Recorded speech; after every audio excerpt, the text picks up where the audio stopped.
Si je suis intervenu ici aujourd'hui, je suis venu principalement parce que je suis inquiet pour nos finances publiques. J'ai assisté aux 2 journées de procès qu'il y a eu sur la demande d'étirer l'injonction pour les travaux. Oui. Et il y avait un juge là, qui était super intelligent, même s'il ne connaissait pas beaucoup la loi municipale. C'était un très grand juriste qui était là. Il était très habile à comprendre les situations, comprendre les règlements, avoir un bon jugement sur des situations. C'était pas un deux de pique. C'était un gars très avisé et très intelligent. Après 2 jours, il a vite compris qu'il y avait des choses qui étaient anormales d'avoir autant de documentation pour seulement étirer une dérogation, une interdiction, une prolongation pour une injonction. Il a très vite compris la situation et il a très vite compris en faisant des questionnements sur les enjeux financiers de notre municipalité. Je suis sorti de là un petit peu étonné et aussi conscientisé de tous nos enjeux financiers. À continuer à persister, à travailler sur ce dossier-là, alors qu'on a des PPU qui sont contestés devant les tribunaux. Chaque décision que vous avez prise, dont la dernière fois vous avez voté pour des dérogations mineures de façon illégale selon nos règlements, nos propres règlements, vous avez voté contre nos règlements, OK? C'est contesté devant les tribunaux.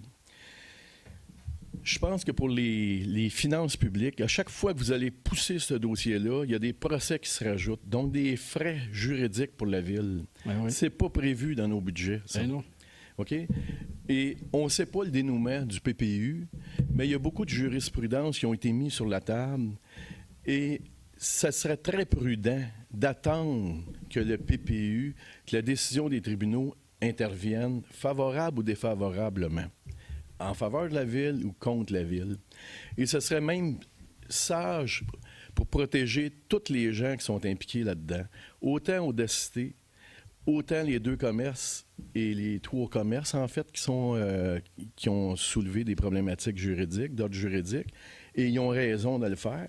Et les jurisprudences qui ont été présentées, à ce que j'ai pu comprendre et voir, il y en a beaucoup en leur faveur et peu en faveur de la ville.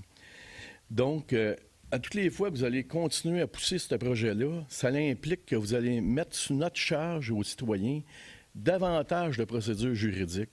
Alors que si le PPU ne passe pas, tout le travail que vous avez fait va être fait pour rien. Fait qu'est-ce que ça serait plus sage de mettre un moratoire sur tout le projet de la rue Saint-Georges, tout ce projet-là, puis mettre nos ressources à développer les autres projets de la ville en attendant qu'il y ait un résultat. Autant pour Audacité, qui, lui, travaille dans le vide puis qui met des ressources à essayer de faire des plans puis toutes sortes d'affaires, autant pour les commerces, autant pour la municipalité. Moi, je pense que ça serait beaucoup plus sage de mettre ça sur la glace. Oui, j'ai compris. Puis travailler, parce qu'en cours, là, il y avait 2 avocats engagés par la ville. Oui. Il y avait les services de l'urbanisme qui étaient là. Il y avait la greffière qui était là aussi. Ça monopolise beaucoup de personnel, puis on est une petite équipe. Et moi, je suis conscient que chaque million dépensé dans ce projet-là par la ville, c'est 55 $ par tête de citoyen. Pas par compte de taxes, mais par citoyen. Donc, moi, je pense qu'il faudrait être vigilant avec nos argents, puis mettre ça sur la glace en attendant que le déroulement des procès. Trouvez-vous que ça serait une bonne idée? Bien, déjà, en partant, vous savez qu'on attend la réponse du juge d'ici la fin du mois. Le juge pour les injonctions. Pour voir si l'injonction est maintenue ou pas. C'est ça. Alors, on va attendre. OK, mais même si l'injonction ne serait pas maintenue, tant que le procès du PPU, de la validité du PPU n'est pas sorti, on ne sait pas où est-ce que ça s'en va. Ça dépend du résultat de ce procès-là. Et c'est ça que je vous dis. Si l'injonction est élevée puis que le promoteur, comme expliquait très clairement le juge, si le promoteur continue les travaux puis que le PPU ne passe pas, la ville peut se faire réclamer par le promoteur toutes les dépenses qu'il va avoir engagées. Fait que ça serait sage d'arrêter d'émettre toutes sortes de permis. Allons-y par étapes. Attendons la réponse du juge, parce qu'il maintient l'injonction. On s'entend que là, on part pour les délais que vous me parlez, C'est ça. mais attendons le. Mais présentement, il y a le procès du PPU qui est là, vous le savez. Ouais. Puis au dernier conseil municipal, vous avez fait des dérogations mineures. Vous avez mis les ressources de la ville sur toutes sortes de projets pour pousser ce projet-là. Mettre la chauvronne avant des bœufs tout le temps. C'est nos finances, c'est nos argents. Oui, tout à fait. Puis là, on sent que le conseil municipal pousse ça, puis on dirait qu'il y a un je m'en foutisse de nos finances, là. Fait que, Non, quand même. Parfait. c'est l'impression qu'on a. Merci. Merci. C'est ce que j'avais à dire. Ah, il y a l'autre affaire. Vous avez présenté les projets des dérogations mineures. Ça nous a permis de voir, personnellement, pour moi, une première fois, la plantation de votre affaire. Puis, on avait parlé de transport puis de circulation. Je ne vais pas intervenir là-dessus parce que je ne voulais pas parler à travers mon chapeau. Mais j'ai fait le constat que si on tient compte de l'espace, de l'ergonomie du projet qui a été présenté, de l'ergonomie de l'espace puis de l'ergonomie du temps, ça ne fonctionne pas.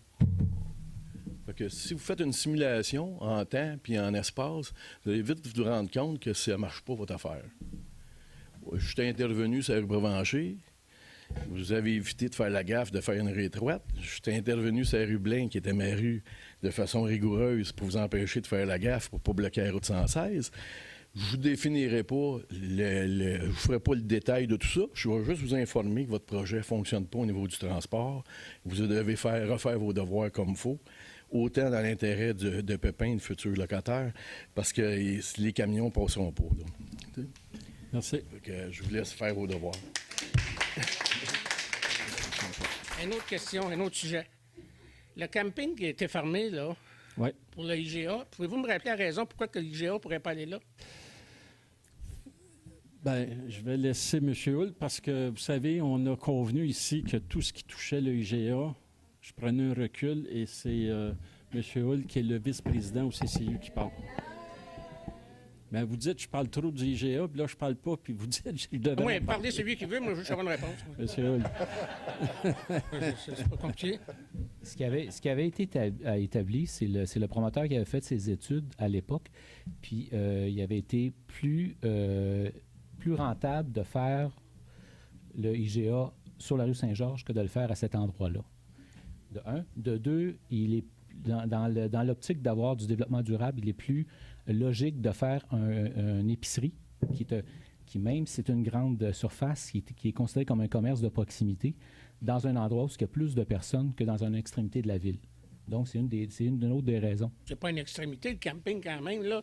Puis ici, t'as un petit bout de rue de même, mettre une grosse surface, les 45 pieds vont virer là tous les semaines, là. Comment est-ce qu'ils vont en avoir, ils vont rentrer là? Ils vont virer où?